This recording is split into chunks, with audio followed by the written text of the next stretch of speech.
Hello, good evening everyone. Manang Leads again for short video. Ayan.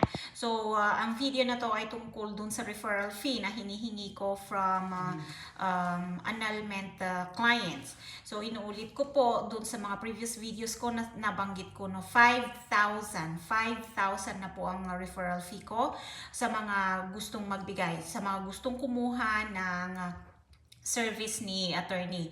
Yung attorney na nag-ayos mismo ng annulment ko.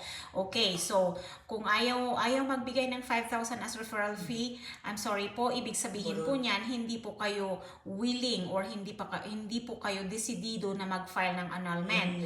So, no 5,000 referral fee, no lawyer's information na makukuha ha. Payment first. I'm sorry po, pero meron na po akong business permit to do this. Okay?